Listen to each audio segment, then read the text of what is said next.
कल हमारे एक सब्सक्राइबर का हमें फोन आया कि सर मेरा एक डाउट है। हमने कहा बताइए क्या डाउट है आपका।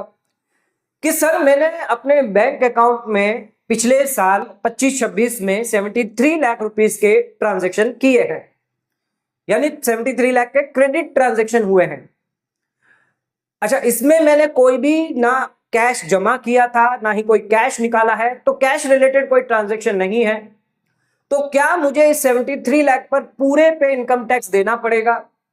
क्या इनकम टैक्स डिपार्टमेंट से कोई नोटिस मुझे आ सकती है? क्या मुझे इनकम टैक्स रिटर्न भरना पड़ेगा?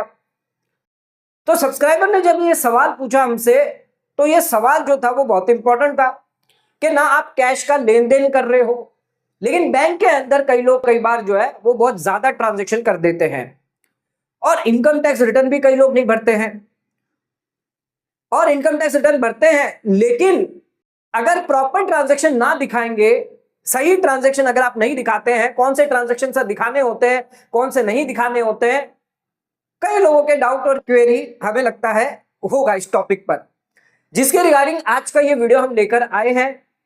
ज्यादातर जो लोगों का ये सवाल होता है कि बैंक में अगर हम ट्रांजैक्शन करते हैं तो क्या सभी ट्रांजैक्शन पर हमें इनकम टैक्स देना है? क्या जितना भी ट्रांजैक्शन किया है बैंक द्वारा, क्या इस पर इनकम टैक्स डिपार्टमेंट नोटिस भेज सकता है? तो कई सारे सवाल है बैंक ट्रांजैक्शन को लेकर। आज के इस वीडियो में हम आपको पूरा क्लियर करने वाले हैं, तो वीडियो बहुत इंपॉर्टेंट है, तो वीडियो को एंड तक जरूर देखें। चैनल पर नए तो सब्सक्राइब करें और बेल आइकन पर नोटिफिकेशन पर क्लिक करें ताकि आपको आने वाले सभी नोटिफिकेशन रिगार्डिंग हमारे वीडियो से रेगुलरली मिलते रहे। दोस्तों, वीडियो को आगे बढ़ाने से पहले एक छोटी सी जरूरी जानकारी, अगर आपको इनकम टैक्स रिटर्न फाइल करवाना हो, कोई नोटिस का रिप्लाई करवाना हो, तो दिए गए नीचे नंबर पे आप हमसे कांटेक्ट कर सकते हैं। ITR 1, ITR 2, ITR 3, ITR 4 online available हो चुकी है। अगर आप इनकम टैक्स रिटर्न भरवाना चाहते हैं तो उस केस में आप हमें दिए गए नीचे नंबर पे कांटेक्ट जरूर करें। व्हाट्सएप से कर सकते हैं, अगर व्हाट्सएप से करेंगे तुरंत आपको आंसर मिलेगा। कॉल करना चाहते हैं तो कॉल भी आप कर सकते हैं, लेकिन ध्यान रखिएगा कॉल सिर्फ income tax return filing purpose के लिए ही आपको करना है। अगर आपको कोई क्वेरी है, डाउट है, तो कॉल बिल्कुल ना करें, व्हाट्सएप पर करें बात। व्हाट्सएप पर आप अपना सवाल जो है वो छोड़ सकते हैं और कुछ समय बाद या एक दिन के अंदर अंदर आपको जवाब जो है वो जरूर दिया जाता है। हमारी तरफ से जवाब सभी को दिया जाता है, लेकिन व्हाट्सएप पे आपको जवाब 100% मिलेगा। अगर आप कॉल पर बात करेंगे तो कॉल पर शायद हम जवाब नहीं दे पाएंगे क्योंकि इतना समय नहीं रहता है। तो व्हाट्सएप से आप अपनी क्वेरी पूछेंगे तो आपको जवाब जरूर दिया जाएगा। और इनकम टैक्स रिटर्न फाइल करवाना चाहते हैं तो आप हमसे कांटेक्ट जरूर करेंगे। आइए बात करते हैं, अगर आपके बैंक में ट्रांजैक्शन हो चुके हैं, कैश में नहीं है, तो क्या कॉन्सिक्वेंसेस हो सकते हैं? क्या टैक्स आपको देना पड़ सकता है, इनकम टैक्स रिटर्न भरना पड़ सकता है, क्या नोटिस आपको आ सकती है? यह जानना इंपॉर्टेंट है। सबसे पहले हम जानेंगे यहां पर कि आपकी इनकम क्या होती है और बैंक ट्रांजैक्शन क्या होता है। यह इंपॉर्टेंट है। कई लोग यहां पर बैंक ट्रांजैक्शन को इनकम मान लेते हैं, यह सही नहीं है। इनकम टैक्स किस पर लगता है यह समझना जरूरी है। इनकम टैक्स सिर्फ आपकी इनकम पर लगता है, ना कि आपके बैंक ट्रांजैक्शन पर। 5 तरह की आपकी हेड ऑफ इनकम होती है इनकम टैक्स के अंदर। एक आपकी सैलरी पेंशन हो गई, रेंट हाउस प्रॉपर्टी की हो गई, बिजनेस प्रोफेशन हो गई। अच्छा, कमीशन इनकम, ये भी आपके बिजनेस प्रोफेशन में आ जाती है। कंसल्टेंसी भी बिजनेस प्रोफेशन में आ जाती है। फिर एक हो गई आपकी कैपिटल गेन, और फिर होती है saving, FD interest, post office interest, dividend, other income. ये सब अदर सोर्स इनकम मानी जाती है। इनकम सिर्फ टैक्सेबल होती है, सारी की सारी बैंक एंट्रियां जो है वो टैक्सेबल नहीं होती है। अच्छा, यहां पर बैंक एंट्री का मतलब है जितने भी आपकी ऑन क्रेडिट साइड है, ये ध्यान रखिएगा। हमेशा इनकम टैक्स डिपार्टमेंट आपकी क्रेडिट साइड देखता है, टोटल देखता है। मान लीजिए किसी की क्रेडिट साइड है 50 लाख रुपए और आप इनकम दिखा रहे हैं सिर्फ 2 लाख रुपए, 3 लाख रुपए, 5 लाख रुपए या जीरो की ITR भरते हैं, तो इसके इसमें इनकम टैक्स डिपार्टमेंट आपको 100% नोटिस भेजेगा, पूछेगा भाई इनकम तो आपकी इतनी कम है और ट्रांजैक्शन आपके क्रेडिट साइड में 50 लाख के आ रहे हैं, इसका जस्टिफिकेशन दीजिए। तो इसका मतलब यह नहीं है कि आपको पूरे 50 लाख पर टैक्स देना है। आगे हम समझेंगे ये 50 लाख की जो क्रेडिट साइड है इसमें कई सारी एंट्री आपकी आ सकती है जो आपकी इनकम नहीं होती है। तो हर एक बैंक ट्रांजैक्शन जो है वो इनकम हो भी सकता है, नॉन इनकम भी हो सकती है। जैसे लोन हो गया, गिफ्ट हो गया, रिलेटिव से पैसा ले लिया, ये नॉन इनकम होती है जिस पर कोई टैक्स नहीं लगता है। तो इनकम भी हो सकती है, जो 5 हेड ऑफ इनकम मैंने बताए हैं, इसके अलावा भी ट्रांजैक्शन हो सकते हैं। बैंक ट्रांजैक्शन का मतलब है मूवमेंट ऑफ मनी, मनी का फ्लो होना, एक खाते से दूसरे खाते या किसी और खाते से आपके खाते में पैसा फ्लो होता है। यहां पर कैश का कोई भी लेन देन नहीं होता है। अगर आप कैश डिपॉजिट करते, विड्रॉ करते, उसकी हम बात नहीं कर रहे आज, ठीक है, उसके लिए तो लिमिट दी गई है, सरकार उस पर रेस्ट्रिक्शन रखती है। लेकिन अगर आप नॉन कैश ट्रांजैक्शन की अगर बात करें तो एक खाते से दूसरे खाते में पैसा जब फ्लो होता है उसे हम बैंक ट्रांजैक्शन आज समझ रहे हैं। आपने 73 लाख का हाई बैंक ट्रांजैक्शन किया, इसका मतलब यह नहीं है कि ऑटोमेटिक इस पर पूरे पे आपको टैक्स देना है कि 73 लाख पर 30% आप टैक्स दे दीजिए, ऐसा नहीं होता कभी भी। इनकम टैक्स डिपार्टमेंट जो है वो यहां पर कभी भी बैंक ट्रांजैक्शन पर डायरेक्टली टैक्स नहीं लगाता। अगर आपकी कोई इनकम है जो अनएक्सप्लेन है, सिर्फ इनकम के बारे में बात कर रहे हैं हम, इनकम जो हमने अभी बताई थी ऊपर 5, अगर वो अनएक्सप्लेन है तभी आप पर टैक्स लगाया जाएगा, तभी आप पर हैवी टैक्स लगाया जाएगा। अगर आपकी बैंक क्रेडिट जो है वो प्रॉपर्ली एक्सप्लेन है, सपोर्टेड विद डॉक्यूमेंट है, तो इस केस में कोई प्रॉब्लम नहीं है, ना ही कोई टैक्स लगेगा, ना ही कोई नोटिस। अच्छा, नोटिस आती है तो वो भी आपकी रिवर्स हो जाएगी अगर प्रॉपर एक्सप्लेनेशन है। अगर बैंक क्रेडिट का प्रॉपर एक्सप्लेनेशन नहीं है, सोर्स प्रॉपर नहीं है, तो इस केस में अनएक्सप्लेन इनकम मान के 84% तक आपसे टैक्स वसूला जा सकता है।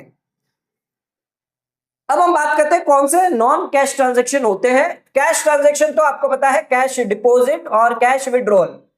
इसके लिए सेविंग अकाउंट में आपके लिए लिमिट रहती है 10 लाख की, विड्रॉल के लिए नहीं रहेगी। और करंट अकाउंट की अगर मैं बात करूं तो 50-50 लाख की लिमिट रहती है। लेकिन आज के वीडियो में हमने इसके बारे में बात नहीं करना है, हम बात कर रहे हैं नॉन कैश ट्रांजैक्शन के बारे में। तो 73 लाख अगर आपके नॉन कैश सोर्स कहां से आ सकते हैं? बैंक ट्रांसफर अगर हुआ है, एनईएफटी, आरटीजीएस, आईएमपीएस। मान लीजिए अगर आपका बिजनेस है, आपके जो क्लाइंट है जिनको आपने माल बेचा है वो पैसा आपको बैंक से ट्रांसफर कर रहे हैं, तो वो आपके नॉन कैश में आ जाएगा। यानी आपने कोई भी कैश डिपॉजिट नहीं किया है, चेक के माध्यम से, आरटीजीएस के माध्यम से पैसा आपका आ रहा है, तो ये आपका बिजनेस का सेल हो गया। अच्छा, सेल पे डायरेक्टली टैक्स नहीं लगता, जो प्रॉफिट होता है, मान लीजिए अगर आपकी 73 लाख की सेल है, हम ये मान के चलते हैं, और अगर आपका बिजनेस नेचर है तो इस केस में जो भी 6% या 8% आप दिखाते हैं या हायर प्रॉफिट आप दिखाते हैं, मान लीजिए 4 लाख रुपए आपकी इनकम निकल कर आई, प्रॉफिट निकल कर आया, इस 4 लाख पर ही आपको टैक्स देना है। तो पूरे 73 लाख पर आपको टैक्स कभी भी नहीं देना होता है। ये एग्जांपल हम ले रहे हैं। अच्छा, यूपीआई रिसिप्ट हो सकती है, आपने किसी से लोन ले लिया, फैमिली से, फ्रेंड से लोन ले लिया, तो यूपीआई से पैसा ले लिया, ट्रांसफर ले लिया। ट्रांसफर आप खुद के अकाउंट में कर रहे हैं, यानी ए ने अपने एक अकाउंट से दूसरे बी अकाउंट के अंदर पैसा ट्रांसफर किया, फिर बी से ए में, आप अपने ही अकाउंट में ट्रांसफर कर रहे हैं। आईसीआईसी बैंक से आप ट्रांसफर कर रहे हैं एसबीआई बैंक में, फिर एसबीआई बैंक से आप ट्रांसफर कर रहे हैं बैंक ऑफ बड़ौदा में। तो आप खुद के ही बैंकों में, यानी एक पॉकेट से पैसा निकालकर आपने दूसरे पॉकेट में पैसा डाला है, यह आपने कोई नई इनकम जनरेट नहीं करी है।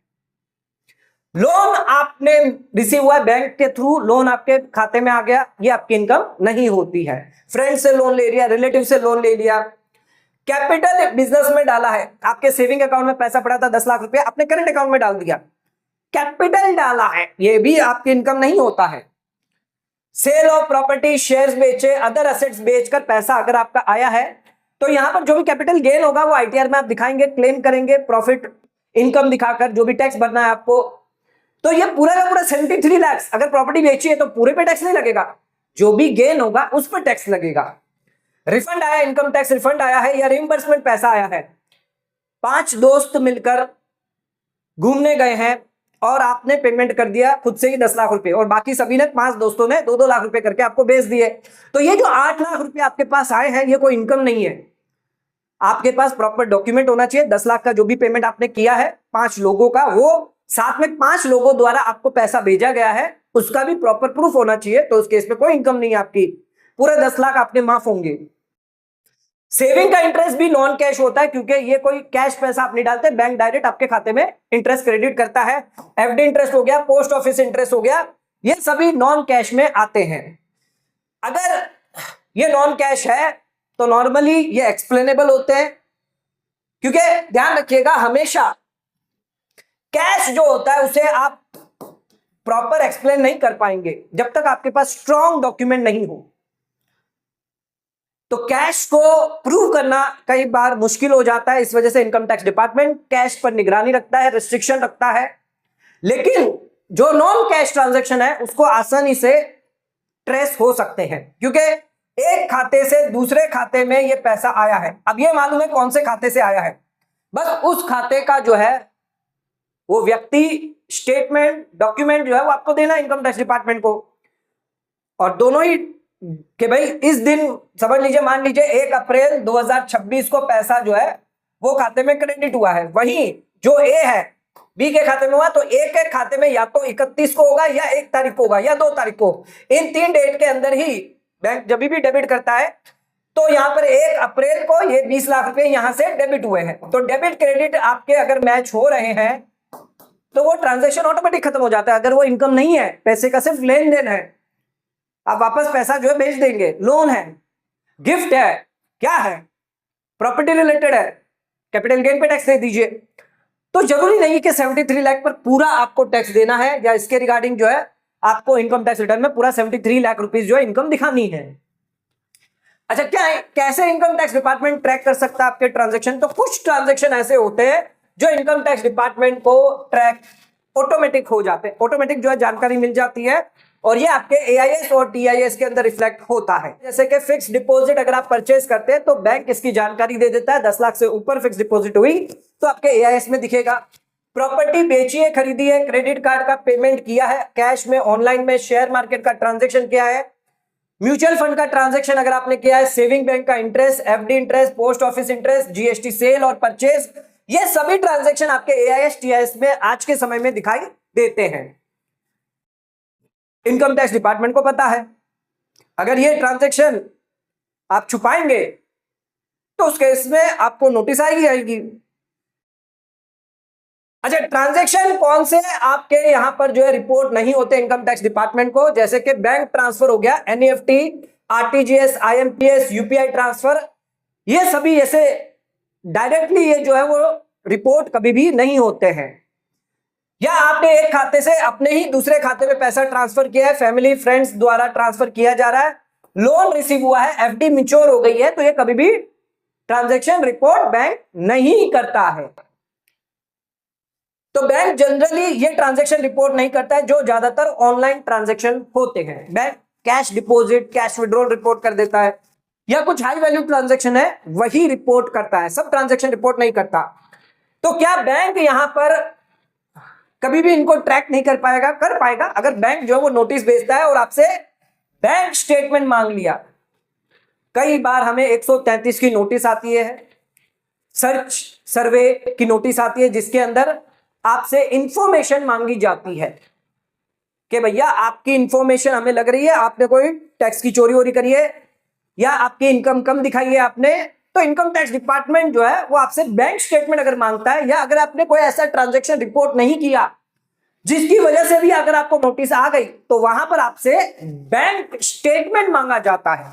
और अगर बैंक स्टेटमेंट मांग लिया गया तो आपके जितने भी ट्रांजैक्शन होंगे, चाहे वो हाई वैल्यू ट्रांजैक्शन रिपोर्टेड है या नहीं भी है, वो बैंक की नजर में आ जाएंगे, और बैंक उन सभी ट्रांजैक्शन का एक्सप्लेनेशन आपसे मांगेगी। क्रॉस वेरीफाई करने के लिए आपसे डॉक्यूमेंट भी मांगा जाएगा कि मान लीजिए अगर आपके खाते में 50 लाख रुपया है, अगर ये लोन का है तो आप सैंक्शन लेटर दीजिए, अगर ये प्रॉपर्टी का है तो प्रॉपर्टी के डॉक्यूमेंट दीजिए, उस पर टैक्स आपने भरा है नहीं भरा है, गिफ्ट आया है तो गिफ्ट डीड दीजिए, सामने वाला डोनर की बैंक स्टेटमेंट दीजिए। तो ऐसे क्रॉस वेरीफाई किया जाएगा। तो ये मत समझिएगा कि जो ट्रांजैक्शन रिपोर्ट नहीं हो रहे इनकम टैक्स डिपार्टमेंट उसे कभी भी नहीं देख सकता, क्योंकि हमेशा ध्यान रखिएगा आपका जो पैन कार्ड है सभी बैंक अकाउंट से लिंक होता है। हालांकि 140 करोड़ की जनता है, सभी का पैन कार्ड डाल के नहीं देखा जाता था, कम से कम 12 से 13 करोड़ लोगों के पास पैन कार्ड है, सभी का तो पैन कार्ड नहीं डाल के देखा जाएगा। लेकिन अगर कोई नजर में आ गया तो आपका बैंक स्टेटमेंट भी मांगा जाएगा। कब इनकम टैक्स नोटिस आपको आ सकती है? तो ध्यान रखिएगा, अगर आपके ट्रांजैक्शन कंपेयर करते वक्त इनकम के साथ मैच नहीं हुए, आपने 50 लाख की एफडी कर दी, आपकी इनकम 5 लाख की है, अनयूजुअल है, तब आपको नोटिस आ सकती है। अगर आप आईटीआर फाइल नहीं कर रहे हैं, आपने कैश डिपॉजिट करके रखा है 2 करोड़ रुपया, एक व्यक्ति था 2 करोड़ रुपया कैश डिपॉजिट कर दिया और कोई आईटीआर फाइल नहीं कर रहा है, तो भी आपको नोटिस आ सकती है। अगर आपने इनकम प्रॉपर्ली डिस्क्लोज नहीं करी या इनकम्प्लीट करी या इनकरेक्ट करी, तो भी नोटिस आ सकती है। सोर्स ऑफ मनी जो है वो प्रॉपर्ली एक्सप्लेन नहीं किया, यानी पैसा लोन का है, गिफ्ट का है या ट्रांसफर का है, पर आप एक्सप्लेन नहीं कर पा रहे, आप बता नहीं पा रहे कोई लोन का पैसा है, आप बता नहीं पा रहे गिफ्ट का पैसा है, प्रूफ नहीं कर पा रहे, सोर्स ऑफ इनकम प्रूफ नहीं कर पा रहे, यानी आपने कोई डॉक्यूमेंट नहीं दिया इसके सामने, तो भी आपको नोटिस आ सकती है। मिसमैच अगर हुआ है बैंक ट्रांजैक्शन और आईटीआर इनकम से, आपके बैंक ट्रांजैक्शन है 1 करोड़ के, आपकी आईटीआर इनकम दिखा रही है 2 लाख रुपए की, आप कैसे जस्टिफाई करोगे? एआईएस टीआईएस के अंदर आपका मिसमैच और आपके रिटर्न से एआईएस टीआईएस में एफडी हो गई, प्रॉपर्टी हो गई, सारे ट्रांजैक्शन 2 से 3 करोड़ के आ रहे हैं और आप आईटीआर भर रहे हो 5 लाख की, 10 लाख की, कैसे जस्टिफाई करोगे? नोटिस यहां पर आपको आ सकती है। तो आपका सोर्स ऑफ मनी जो जेन्युइन होना चाहिए, एक्सप्लेन होना चाहिए, तो कभी भी नोटिस नहीं आएगी। अच्छा, नोटिस आएगी तो भी वो रिवोक हो जाएगी। कौन सी सिचुएशन में आपको नोटिस नहीं आएगी? अगर आपके सभी क्रेडिट बैंक ट्रांजैक्शन जो है वो प्रॉपर्ली एक्सप्लेन है, आपके पास सपोर्टिंग डॉक्यूमेंट है, आईटीआर अगर आप प्रॉपर्ली फाइल कर रहे हैं, टाइम पर कर रहे हैं, इनकम प्रॉपर्ली अगर आप फुल्ली डिस्क्लोज कर रहे हैं, डिफरेंसेस प्रॉपर्ली रिकंसिलेबल है। अगर मिसमैच है तो क्यों है? लोन की वजह से, गिफ्ट की वजह से, प्रॉपर्टी की वजह से, बिजनेस सेल्स की वजह से, या कैश विड्रॉल किया, क्या किया है आपने ऐसा जिसकी वजह से मिसमैच हो रहा है? वो एक्सप्लेन रिकंसिलेशन करना है आपको। हाई बैंक ट्रांजैक्शन का मतलब नहीं है कि आपको नोटिस आनी ही आनी है। नोटिस अगर आती है एक्सप्लेनेबल होना चाहिए। कैश और नॉन कैश ट्रांजैक्शन में यहां पर ध्यान रखिएगा, कैश डिपॉजिट और कैश विड्रॉल जो है वो हाई रिस्क में रहता है, क्योंकि कैश को ट्रैक कर पाना आसान नहीं है। नोटिस आज नहीं आती, 4 साल 5 साल बाद आती है। अब 4 साल 5 साल बाद जब आपके पास नोटिस आएगी तो आप कैसे बता पाओगे ये कैश डिपॉजिट आपने क्यों करवाया था? तो इस केस में आपके पास कोई एक्सप्लेनेशन नहीं है। लेकिन अगर आपका बैंक ट्रांसफर हुआ, यूपीआई हुआ, तो यहां पर रिस्क कम है, क्योंकि यहां पर आपकी ट्रेल जो है, डिजिटल ट्रेल जो है वो फुल्ली ट्रेसेबल रहेगी। आपको खुद को भी पता चल जाएगा कि ये पैसा जो है वो फलाने व्यक्ति ने भेजा है। अगर आप खुद के अकाउंट से ट्रांसफर कर रहे हैं तो भी यहां पर आपकी इनकम नहीं है, आप दोनों बैंक स्टेटमेंट दिखाए, भैया यहां से क्रेडिट हुआ है, यहां से डेबिट हुआ है, कोई दिक्कत ही नहीं है। लोन अगर है तो प्रॉपर डॉक्यूमेंट आप दिखा सकते हैं, भाई लोन का, बैंक का सैंक्शन लेटर दिखा सकते हैं, और क्या दिखाएंगे आप? सेल किया एसेट, कैपिटल गेन आपने प्रॉपर आईटीआर में दिखाया है तो प्रॉपर्टी के डॉक्यूमेंट दिखा दीजिए, आईटीआर दिखा दीजिए, कैपिटल गेन टैक्स भरा है वो दिखा दीजिए। तो कैश जो होता है वो ज्यादातर दिक्कत करता है, क्योंकि 5 साल के बाद, 3 साल के बाद आप उसको एक्सप्लेन नहीं कर पाएंगे। इनकम टैक्स डिपार्टमेंट उस पर 100% पेनल्टी लगाता है कैश में, लेकिन अगर आपके ऑनलाइन ट्रांजैक्शन है इस पर कभी भी 100% पेनल्टी नहीं लगती है, ये ध्यान रखिएगा। तो आप पेनल्टी से हमेशा बच जाएंगे, कोई पेनल्टी आपको नहीं लगेगी। बस अब इन ट्रांजैक्शन को आपको प्रूव करना होगा कि ये सोर्स इसका प्रॉपर है, एक्सप्लेनेबल है, डॉक्यूमेंट अगर आपके पास है, कोई टैक्स नहीं लगता है, कोई नोटिस का डर नहीं है। Why non cash transaction are safe? Online transaction जो है वो सेफ क्यों होते हैं? कंप्लीट बैंकिंग ट्रेल मिल जाता है, सोर्स वेरिफिकेशन हो जाता है, एआईएस टीआईएस में आपका दिखता है, अनएक्सप्लेन इनकम एलिगेशन जो है चांस यहां पर कम हो जाते हैं। इनकम टैक्स डिपार्टमेंट ज्यादातर कैश एक्टिविटी पर फोकस करता है कि आपने कोई कैश डिपॉजिट या विड्रॉ तो नहीं किया है, लेकिन हमारे केस में ऐसा नहीं है। अगर कैश डिपॉजिट विड्रॉ नहीं है तो इस केस में जो रिस्क है वो कम हो जाता है, क्योंकि यहां पर आपका एडिशन जो है वो पेनल्टियां जो है वो बंद हो जाती है। कैश के अंदर कई सारी पेनल्टियां लगाई जाती है, 100% पेनल्टी होती है, अनएक्सप्लेन इनकम मान ली जाती है, 84% तक टैक्स लगाया जाता है। लेकिन ऑनलाइन ट्रांजैक्शन अगर है, एक्सप्लेनेबल है, तो आपको कोई डर नहीं है, पेनल्टी आप पर कोई भी नहीं लगेगी। पहली चीज तो पेनल्टी लगेगी नहीं, सबसे बढ़िया बात। हालांकि आपको ऐसा नहीं है कि नॉन कैश ट्रांजैक्शन है तो आप बच गए, यहां पर भी आपको सोर्स एक्सप्लेन करना पड़ेगा, आईटीआर मैच करनी पड़ेगी, डॉक्यूमेंट यहां पर भी आपको दिखाना ही दिखाना है। नॉन कैश का मतलब ये नहीं है कि ऑटोमेटिक आप जो है इम्यूनिटी मिल जाएगी, आप बच जाएंगे, ऐसा नहीं है। सोर्स तो फिर भी एक्सप्लेन करना है, डॉक्यूमेंट तो हमें फिर भी दिखाना है। 73 लाख अगर बैंक ट्रांजेक्शन आए हैं, क्या इस पर हमें टैक्स देना है? तो हमेशा ध्यान रखिएगा, नहीं, इस पर नहीं देना। अगर प्रॉफिट, अगर आपका बिजनेस का सेल है 73 लाख, तो सिर्फ प्रॉफिट 4 लाख पर देना है। अगर आपकी सैलरी है पूरे 70 लाख, तो ये पूरे 70 लाख पर आपको टैक्स देना है। अगर इंटरेस्ट है आपका तो फिर पूरे पर देना। कितना इंटरेस्ट है वो आपको देखना पड़ेगा बैंक स्टेटमेंट में जाके। कैपिटल गेन है तो जितना भी, अगर मान लीजिए सेल है तो माइनस कॉस्ट होगा, बाकी का जो गेन होगा 10 लाख 20 लाख उस पर आपको टैक्स देना है। बिजनेस इनकम है, सेल्स है, तो आपको पूरे पे नहीं देना होता है। 73 लाख अगर लोन अमाउंट है तो कोई इनकम नहीं होती है। मान लीजिए 50 लाख की लोन अमाउंट है, कोई टैक्स नहीं देना है। बचे कितने आपके? 23 लाख रुपए। अच्छा 23 लाख में खुद ने आपने ट्रांसफर किया था 5 लाख का, तो बचा कितना? 18 लाख बचे। अच्छा 18 लाख अगर आपकी सेल है तो इसका 6% आपको दिखाना है, यानी कि आपको लगभग 2 से 2.5 लाख रुपए दिखाने हैं और ये आपकी इनकम मानी जाएगी। इस तरह से आपको बैंक ट्रांजैक्शन देखना है सर।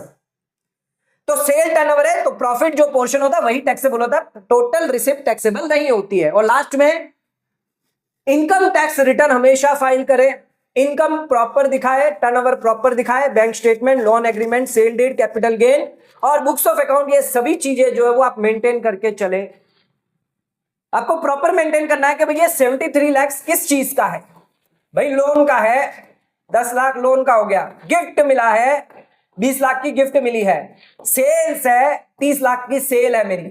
अच्छा इसके अलावा अदर इनकम है मेरी 5 लाख की, 65 लाख हो गए आपके।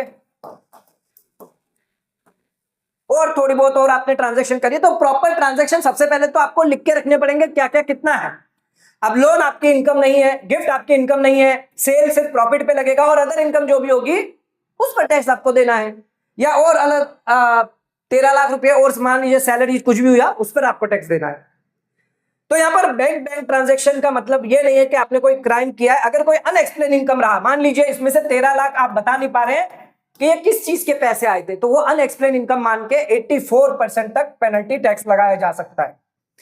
तो 73 लाख के जो ट्रांजैक्शन है वो अगर जेन्युइन है, एक्सप्लेनेबल है, रिपोर्ट अगर आपने आईटीआर प्रॉपर पे किया है और टैक्स भरा है, तो उसके इसमें ना ही कोई इनकम टैक्स ना ही कोई नोटिस आपको डर होगा। तो ध्यान रखिएगा, जो लोग बैंक में ट्रांजैक्शन कर रहे हैं इसका मतलब यह नहीं है कि आपके पूरे के पूरे ट्रांजैक्शन टैक्सेबल होंगे, उस पर टैक्स देना होगा। आपको अपने ट्रांजैक्शन को फाइंड आउट करना है कौन से किसके क्या ट्रांजैक्शन है और उसको प्रॉपरली आपको लिखना है, और जो भी इनकम है उसी पर आपको टैक्स देना है आईटीआर में।